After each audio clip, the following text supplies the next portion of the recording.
welcome back to my channel, or if you are new to this channel, welcome. My name is Mary, and in today's video, I finally decided to talk all about my girl, Verde. She is a veiled chameleon. I do want to mention that I am absolutely no veiled chameleon expert, and that if you are thinking about getting a chameleon, you need to do way more research beyond this video, because I'm not going to be touching on everything about these chameleons. They're very high maintenance. I'm just going to give you a little spiel on my experience, because lately I've been getting so many DMs from people asking, about the lights, what I feed her, how I get her to be tamed, I guess you would say. So I finally decided just to do a video so I could help you guys out a little bit instead of having to write it all out, because there's just so much you need to know about these guys. Very high maintenance animal. Originally, a chameleon was going to be my first reptile. My husband bought me the whole setup 4 years ago, and he's actually the one who got me addicted to all my reptiles. So if he has anybody else to blame, it's only himself, because he was the one who got me my chameleon enclosure first. But anyways, so I had that enclosure sitting in my house for like 4 years. I did a lot of research, and just everybody was kind of saying they're not the best first pet. They're not a good beginner reptile. I don't think any reptile is a beginner reptile. She is just definitely a lot more high maintenance than my leopard gecko. So I'm definitely happy I waited the time I did to get her. And we're good now, but if I had her, 3 years ago, not as an experienced keeper, I would definitely been a lot more discouraged. Recently, my girl just laid about 20 eggs, so it was a little bit stressful. We got through it. I had to get her a dig box, get that all set up. She did lay about 20 infertile eggs. It was kind of hard watching her go through that, because her stomach just looked so full. So yeah, that was another thing you have to be prepared for. You have to do your research on that, because it could go pretty bad if you don't have the right box set up. So if you do get a chameleon, there's a chance of you getting a female. She's gonna lay eggs no matter what. So you definitely have to be prepared for that. I also did really want to keep her in my living room, because I thought the natural light would be great for her. I would also keep her lights on. You can't rely on just natural lighting. You need the UVB and you need the heat. But I knew that. But I wanted to keep her in my living room, just because I planned on, making her enclosure look beautiful, and it would just look, super cool. A great spot would be the living room. There's a lot of traffic that goes on in my living room. My dog barks at anybody that comes to my front door. Talking to one of my friends that is a chameleon owner, he was like, I just don't think your living room is the best spot for her. She's gonna get super stressed out. So I definitely think location is a number one thought when it comes to where you're gonna put your chameleon. She is in my reptile room. Calm and peaceful in here for her, so I think that definitely was the best choice to keep her in here. You don't want to put them in a room that's going to be loud, cats jumping on their dogs barking. You just want to not stress them out at all, because these guys get stressed out so quick and easy. Definitely don't have your dog or cat around them. Verde is cool around me, and I'll have her up here on my arm, and then if Capitan walks by, my Rottweiler, he doesn't even care about her or look at her. She hates him. She hates anybody else other than me. She starts hissing and going back. So yeah, other animals like cats and dogs, they they hate birds. I take her out a few times here and there outside, to get that natural light, but I don't overdo it. She gets stressed out over birds and whatnot. So I do let her out a few times on my arm, but I keep it minimal. I also do want to mention that my husband bought me this enclosure, and it is probably the smallest ones that the Zoom Edge offers. She's a year now, so it is totally time for her to upgrade.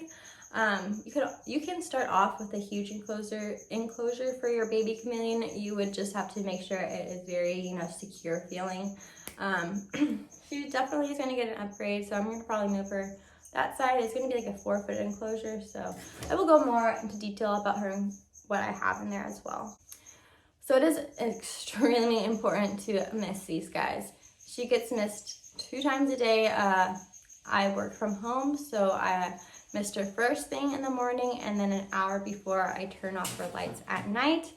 Super important. These guys rely on you to mist them to stay hydrated. I also do have a dripper on there. You also can drink it off of the plants, so you have to mist them. When I go out of town for a day, I make sure I have somebody come stay here or come over to make sure that she gets her mist in, because it is very important to keep these guys hydrated.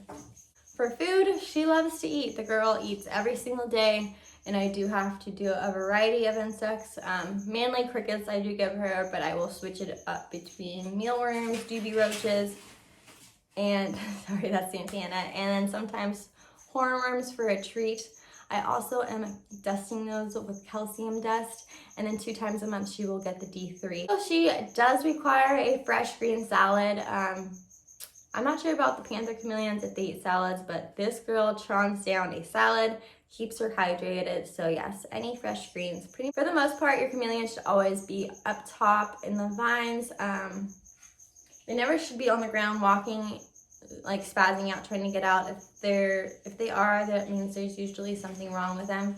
Verde started going on the ground and started digging, and that's when I knew that her eggs were starting to come. So that could be a sign if your chameleon is on the ground, but typically they always stay up and high. They do need to stay in like an 80 to 85 degree in their enclosure to stay warm. So I do have like a little heat gun to make sure that it stays that warm. So I do have 2 different types of lights. I have her heat lamp and then a UVB strip. I have heard horror stories about those type of light bulbs that are like kind of wired. I will just show you a picture of them right here. Those usually come with the Zoom Med kits, so you don't want to use that one. You want to use a strip, a long strip, and I will show you guys that after I'm done talking. So yeah, it's important to get those type of lights for them. You guys are always asking me, how is Verde so sweet? And she is a sweet chameleon, I would say, for the most part. I do see some of my friends' chameleons, and they're pretty feisty. But she is feisty. The girl has hissed at me. She gets puffed up. She'll tell me when she doesn't want me to get near her. She like will turn to the side. She changes colors. From the beginning, when you get your chameleon, don't be like taking it in and out. It's gonna be stressed out. It's not gonna like you. It just wants to acclimate. Let it chill. Let it get used to its surroundings, used to who you are. Walk by him, you know, him and her, call her name, you know, talk to them. But don't be pulling them out a lot in the beginning. Chameleons don't like to be held in general. She stands me because she knows I'm the food lady and she doesn't see me as a threat. I never grab her out of her enclosure. I pretty much have to have my hand out there for like minutes until she's like, okay, I'm gonna come on you now. I trained her to start coming off on me because that's the way she would get her crickets. Ever since she was about to lay her eggs, I stopped hand feeding her because she was just so uncomfortable and so unbalanced. I just wanted her to chill in her enclosure. So we're gonna get back into me hand feeding her again. But I mean, she is a moody girl, but you know, she sees me as not as a threat because I don't take her out all the time. I take her out at least like 1 to 2 times a week, just to give her a general health check and just to do that hand-on, you know, relationship with her. But I mean, she has her days. She hisses, and all chameleons are gonna hiss at you. She hasn't bit me. I've heard of chameleons biting before if they really don't want you to be around them. So yeah, expect them not to be the friendliest. I love the movie Tangled, but they totally gave a wrong image of them. Pascal is always on her shoulder chilling, and you know, Verde will chill here until she's like up in my hair, clawing me to death, and you know. So yeah, don't expect them to be all, you know, friendly. They're gonna hiss, and it might, honestly, when she hissed at me the first time, I was like definitely like, oh shiz, like dang girl, okay. So yeah, I mean, I guess I don't always show you her sassy side on IG, so I guess I should start showing you guys more of that. And that's how most chameleons are. I've even heard that the females could be a little worse than the males. I don't know. That's really true. You guys, I think I am done chatting so much in front of this camera. You know, I hate to do these things. So I'm going to turn around the other way and go more into detail about her enclosure and lights. She definitely has gotten a lot bigger since the last time you guys probably have seen her. Definitely time to upgrade her enclosure, but I mean, she's standing me. She's not really stoked to be with me right now. Also, when you handle chameleons, be prepared to have your finger getting clamped down all the time. Like, look at that. Yeah, they grip hard, like a death grip. It feels amazing. Okay. See what I mean, you guys? Not always the nicest. Hi, honey girl. Okay, let's go back in your enclosure. I know you hate me. I love you too. Okay, so let me go over a little bit what I have in our enclosure. It is super simple right now. A lot of you guys do ask me where I got her little ladder at. This is actually from Walmart, and it was in the bird section. I do have like this little stick thing right in the middle, so she has more things to grip on, and I got that at the reptile store. I added just these bamboo sticks, and then she just has a bunch of fake plants. I like to do the fake plants because I realize that the water drips off a lot better on them. And then she has her heat lamp up here. See that? And then her little dripper, and then her UVB light strip.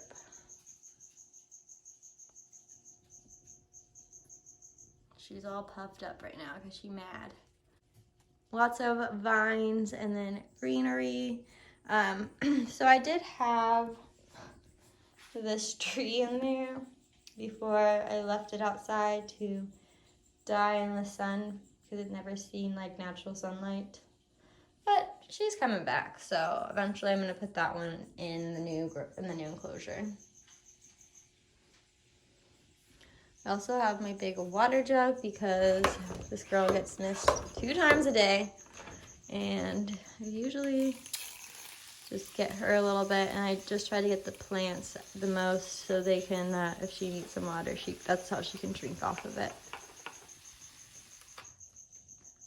Yeah, this is super simple, but like I said, I am definitely going to be upgrading her to the big dog one because it's time. This girl is a year now.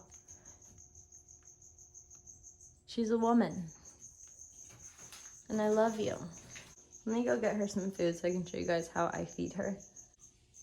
Okay, so for a salad, I just put it in this little plastic little cup like this, and I just put the salad right in there, and then hopefully, let me see if I can do this with one hand.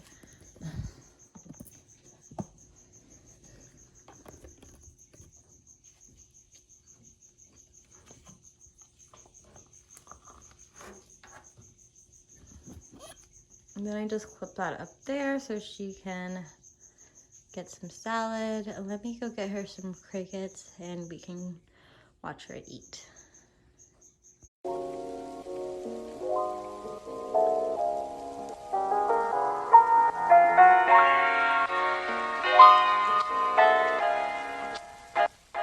That's going to be it for today's video. I do want to say, do not get discouraged. I think anybody can make a great chameleon parent as long as you do the research and are willing to give them what these guys need. Like I said, continue doing your research, you guys. This was just a little brief view of my experience with my chameleon. I hope you guys enjoyed this video. Do not forget to hit the thumbs up, subscribe, and I will see you next time. Bye.